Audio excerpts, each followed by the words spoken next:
This is why now all of a sudden the Republicans are being accused of sedition and treason, when it is Obama who is going to usurp the Constitution yet again, not submit this treaty to the Senate. Now, on day one, I warned that this was going to happen. On day one, I said he will not submit this to the Senate. But that's the issue when you cut all the rest of it away. There's a really brilliant man out there by the name of John Lott. He's really second to none when it comes to analyzing statistics and economics and so forth and so on. He took a really good look at the so-called Ferguson report and the attacks on this police department in Missouri. John, how are you, my friend? Doing great. Good to talk to you again, Mark. Now, John Lott, you took a look at this, and what did you find? It was a pretty embarrassing report. Okay, explain it to us. They want to claim racial discrimination exists whenever differences exist between people, but they don't prove disparate treatment of blacks versus whites, let alone discrimination. So let's start from the beginning. Hold on. I want to walk through this. What are the accusations, first of all, the primary accusations? Well, the main statistical claim that they're saying is that when you look at traffic stops, blacks make up 67% of Ferguson's population, but they make up 85% of the vehicle stops that occur from traffic violations. And what's wrong with that? Well, they're saying, look, blacks are being stopped at a greater rate than their share of the population. And so they're taking that as evidence of discrimination. No. What I mean is, what is your response to that? Right. Let me give you an example from something else. Men are stopped nationally at a rate 42% higher than women are for traffic violations. Does that mean that cops nationwide are just sexist and biased against men? No, you'd think maybe one of the reasons why men are stopped much more frequently than women are because they're more likely to be breaking the traffic laws than women are. And so you'd want to go and look at the same thing for blacks. Are they committing traffic offenses at the same rate as other groups or not? Because they're assuming that they are. And in fact, when you go and you look at the data, unfortunately, blacks are not only more likely to be involved in traffic accidents and more likely to be killed, unfortunately, in traffic accidents by twice the rate of their share of the population. But they're also much more likely to end up getting traffic tickets and moving violations for speeding and other. Well, wouldn't we need to know, if this was a serious statistic, wouldn't we need to know the number of times people are, depending on their race, the number of opportunities there are to stop them? In other words, how often people drive. To say that, let's just pick the color pink and the color purple. That the pink people are stopped more than the purple people, and yet the pink people are stopped much more than their percentage of the population. Wouldn't I want to know how often the pink people are driving? Yeah, you want to know that. You want to know how they drive, too. Are they driving as safely as the purple people are? But they don't even try. The embarrassing thing about this report is their whole goal is just to say, see, I found a difference, therefore it must be due to discrimination. They don't even try in any way control for the type of factor you brought up or the types of issues that I was raising either. And you see that throughout their report. They just want to say whenever there's a difference, that's all the proof they need of discrimination. So they look for a pretext, they draw conclusions, and then they ratchet up their political agenda. Right. So let me put it this way. So blacks in Ferguson make up 67%. They get stopped. 85% of the vehicle stops are blacks. But if blacks in Ferguson were stopped at the same rate as police stopped blacks relative to whites nationwide, they would have been stopped at 87%. So, in fact, Ferguson is being painted as this hot... Well, that's important. So, in other words, they would have been stopped more. Right. They're being stopped less than the national rate that police stop blacks relative to other racial groups. I guess that would tell the Holder and Obama Justice Department they need to nationalize more local police forces, I guess, right? Right. Well, everybody other than Ferguson's where the problem is. And so you looked at this data and you drew your conclusions. I immediately looked at it and said, wait a minute, this statistic, it's apples and bananas here, because You would need to know the occurrence and how often you drive, even if you're going to look at this, which is ridiculous. But if you are, the number of opportunities of stopping somebody, and the media just run with the propaganda, don't they?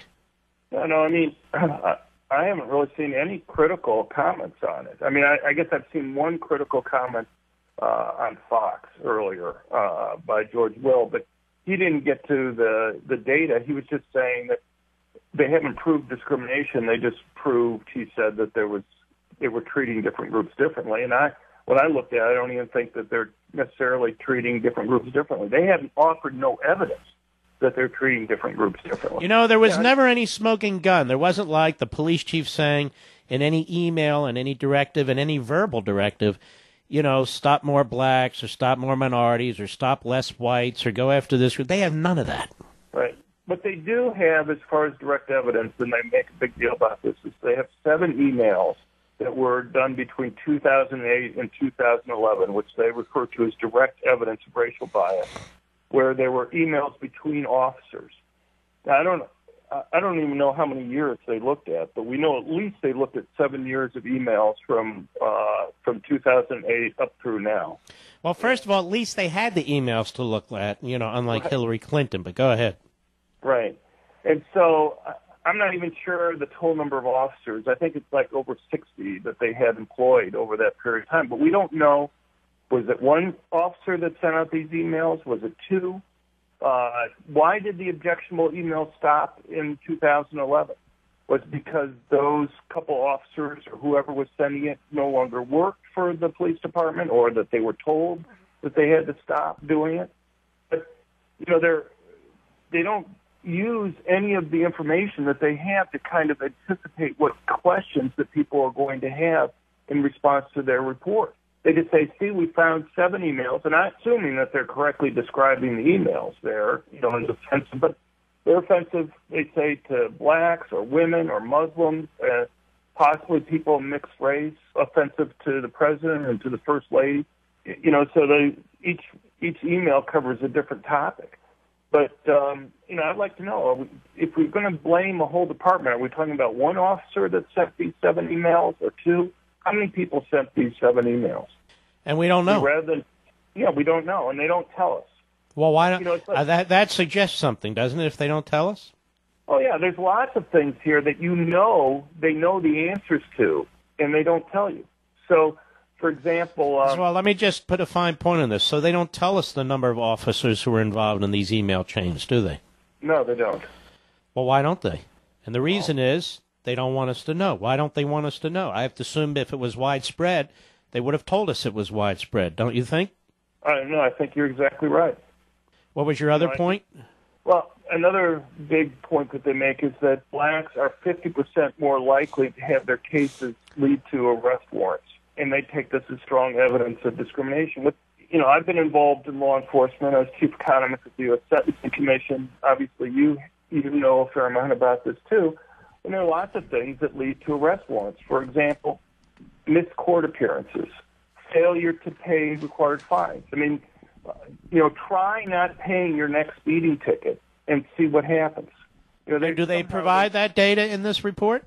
No, they don't. They just throw out the numbers saying that African Americans were 50% more likely to have arrest warrants than whites. So hold on, let me just slow you down.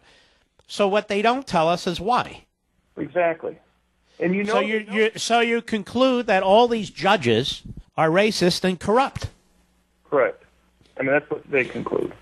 It's pretty spectacular, isn't it? In a sickening way. Well, I think. I mean, see, here's what I mean, John. If you have the goods on a community, if you have widespread racism within the police force, something should be done. You should expose it and tell us what you're talking about. If, in fact, one particular racial group has more arrest warrants than another, well, tell us why. What are the arrest warrants for? But they don't do any of that. No, look, racism is a serious charge, and people who engage in racism should be shamed. But you shouldn't just go and just say, wherever you see a difference, assume that it's racism there. You have to, first of all, make sure there is a real difference. You know, as we said before, just because men are 42% more likely to be pulled over for traffic stops nationwide you don't automatically assume that the cops are sexist against men. Or targeting men. I mean, I admit I probably have a lead foot when I drive, but it's... Yeah, I have to tell you, every time a cop has stopped me, they were in the right, quite frankly.